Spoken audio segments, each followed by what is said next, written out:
श्री स्वामी समर्थ जय जय स्वामी समर्थ स्वामींचं नाव घेऊन मी आजच्या ह्या नवीन व्हिडिओला सुरुवात करते। 17 मे पासून अधिक मासाला सुरुवात ही झालेली आहे। अधिक मासामध्ये अनेक शुभयोग जुळून येत आहेत आणि यंदा 19 मे 2026 म्हणजेच मंगळवारी आली आहे विनायक चतुर्थी। विनायक चतुर्थीला अंगारक योग जुळून येत आहे। अंगारकी विनायक चतुर्थी हा योग वारंवार येत नाही। विनायक चतुर्थी मंगळवारी आली की तिला अंगारक योग असलेली चतुर्थी म्हणतात। अंगारक म्हणजे मंगळ ग्रह जो निखाऱ्यासारखा लाल भडक दिसतो। त्याने भारद्वाज ऋषींकडून गणेश मंत्र घेतला आणि गणरायाची उपासना केली। त्याच्या उपासनेने प्रसन्न होऊन बाप्पांनी त्याला आशीर्वाद दिला की माझ्या जन्माची तिथी चतुर्थी होती, म्हणून मंगळवारी येणारी चतुर्थी तुझ्या नावाने अर्थात अंगारकी चतुर्थी म्हणून ओळखली जाईल। अमंगळ समजल्या जाणाऱ्या मंगळ ग्रहाला ज्या वरद विनायकाने पावन केले त्या विनायकाने आपलाही उद्धार करावा, या हेतूने अंगारकी चतुर्थीचे व्रत हे केले जाते। वर्षभरातील सर्व चतुर्थी व्रत केल्याचे फळ मिळते। शिवाय मंगळ ग्रहाची आणि खुद्द गणरायाची आपल्यावर कृपादृष्टी होते। गणपती बुद्धीचे देवता आहेत। गणपती हे वैश्विक देवता आहेत। गणेश ही प्रेरणा देणारी देवता आहे। विविध कलांच्या आविष्काराने सर्वांशी खुला संवाद साधणारे आणि सर्वांना आपलेसे वाटणारे हे दैवत पराक्रमी असले तरी कोपिष्ट नाही, तेजस्वी असले तरी तापहीन असे हे दैवत। यामुळेच दैवत्व असलेला गणपती जवळचा आणि आपला वाटतो। कोणत्याही शुभ कार्याची सुरुवात, नवीन कामाचे प्रारंभ प्रथमेश विघ्नहर्ता गणपती बाप्पांच्या पूजनाने केली जाते। चतुर्थीचे व्रत केल्यास कोणतेही संकट येत नाही अथवा संकट आले त्याचे निवारण होते अशी मान्यता आहे। माता आपल्या मुलांच्या उज्ज्वल भविष्यासाठी, पतीच्या दीर्घायुष्यासाठी हे व्रत आवर्जून करतात। धार्मिक दृष्ट्या हा दिवस अतिशय पवित्र असल्यामुळे या दिवशी काही प्रभावी उपायाने सेवा देखील केल्या जातात आणि म्हणूनच विनायक चतुर्थीच्या दिवशी तुम्ही व्रत नाही केलं तरीही चालेल, पण करा।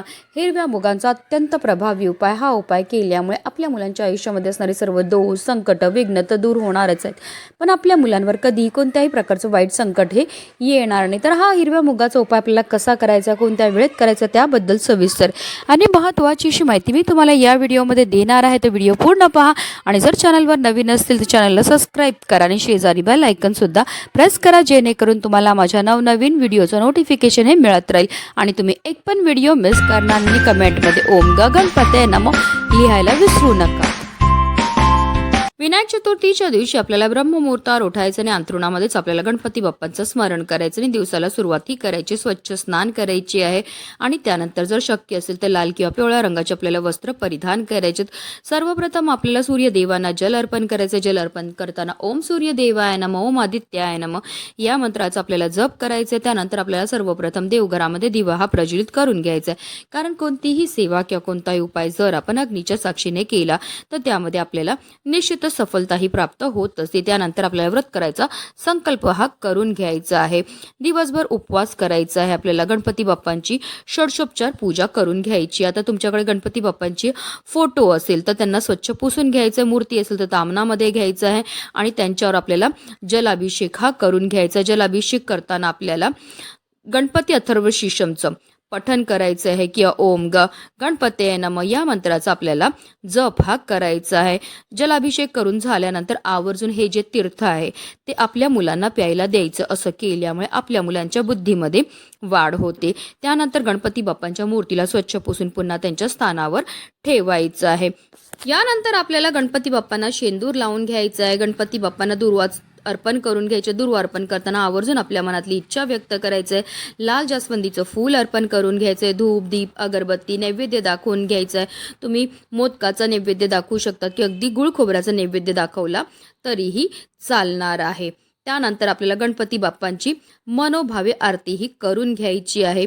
तसेच आपल्या मुलांकडनं सुद्धा गणपती बाप्पांना दुर्वा, जास्वंदीचं फूल अर्पण करायला लावायचं आहे। मुलांकडनं सुद्धा ओम गणपतये नमः या मंत्राचा जप हा करायचा आहे। दिवसभर आपल्याला व्रत हे करायचं आणि संध्याकाळी पुन्हा गणपती बाप्पांची विधिवत पूजाही करून घ्यायची आहे। विनायक चतुर्थीचे व्रत हे एकादशी व्रताप्रमाणे दोन्ही वेळेस उपवास करून दुसऱ्या दिवशी सोडावे असे शास्त्रात म्हटले आहे।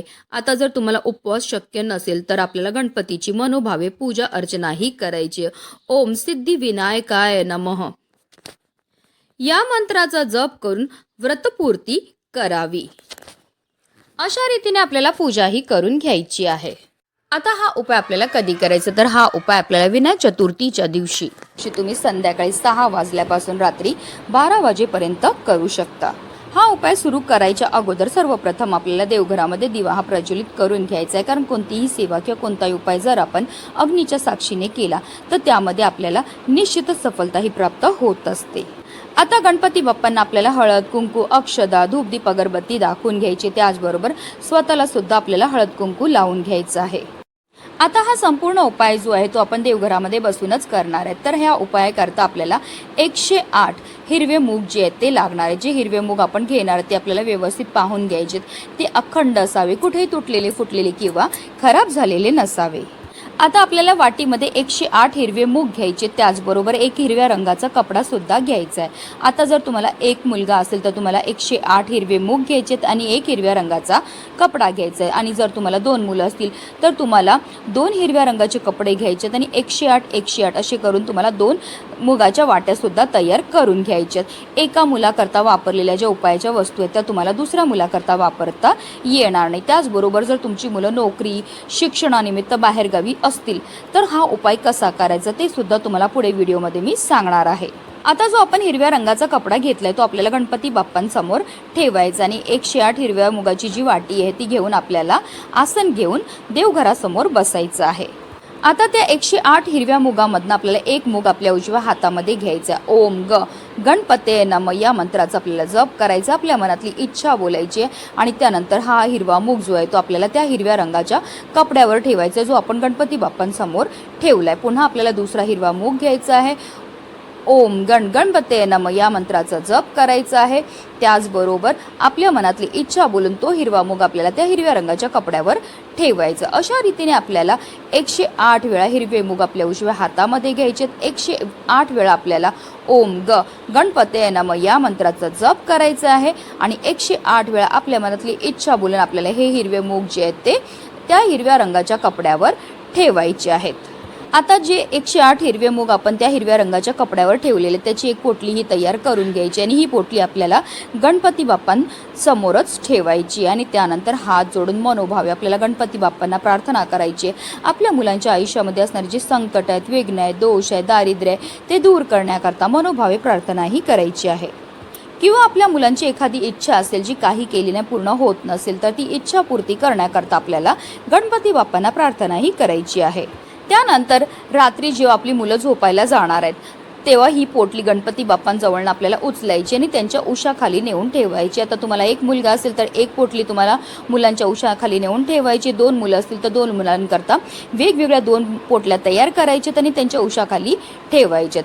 आता तुमची मुलं नोकरी व्यवसायानिमित्त किंवा शिक्षणानिमित्त बाहेरगावी शिकत असतील तर हा उपाय कसा करायचा, तुम्हाला याचप्रमाणे 108 हिरवे मूग जे आहेत ते अभिमंत्रित करून घ्यायचे, त्याची पोटली तयार करून घ्यायची आणि त्यानंतर तुमच्या मुलांची फोटो असेल किंवा त्यांची एखादी वस्तू असेल त्याच्या समोर संपूर्ण रात्रभर आपल्याला ही पोटली जी आहे ती ठेवायची। दुसऱ्या दिवशी आपल्याला सकाळी लवकर उठायचं आहे, स्नान करायचं, देवपूजा करून झाल्यानंतर ही पोटली आपल्याला तिकडनं उचलायची आहे आणि आपल्याला घेऊन जायचं आपल्या घराजवळ असणाऱ्या गणपती बाप्पांच्या मंदिरामध्ये जाताना आवर्जून गणपती बाप्पांना प्रिय असणाऱ्या वस्तू घेऊन जा, जसं की गणपती बाप्पांना दुर्वा अतिशय प्रिय आहे, जास्वंदीचे फूल अतिशय प्रिय, गोडाचा नैवेद्य घेऊन जायचं आहे। मंदिरामध्ये गेल्यावर सर्वप्रथम गणपती बाप्पांसमोर आपल्याला दिवा हा प्रज्वलित करून घ्यायचा, गणपती बाप्पांना हळद कुंकू अक्षदा धूप दीप अगरबत्ती दाखवून घ्यायची आहे, त्यांना जास्वंदाची फुलं अर्पण करायची, दुर्वा अर्पण करायचे आणि त्यानंतर आपल्याला ही जी पोटली आहे ती आपल्या हातामध्ये घ्यायची। पुन्हा एकदा आपल्याला आपल्या मुलांच्या आयुष्यामध्ये असणारी जी संकट आहेत, विघ्न आहेत, दोष आहेत, दारिद्र्य आहे ते दूर करण्याकरता मनोभावे प्रार्थना ही करायची। आता तुमची मुलं मोठी असतील तर मुलांच्या हातानेच ही पोटली जी आहे ती गणपती बाप्पांच्या चरणावर अर्पण करायला लावा। विनायक चतुर्थीच्या दिवशी हा उपाय करण्याला विशेष महत्त्व हे दिलं जातं, कारण विनायक चतुर्थीच्या दिवशी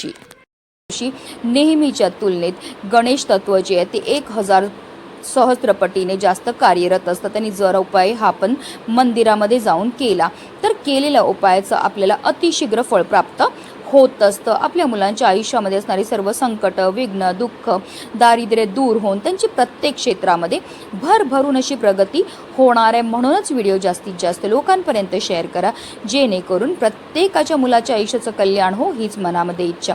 श्री स्वामी समर्थ. जय जय स्वामी समर्थ.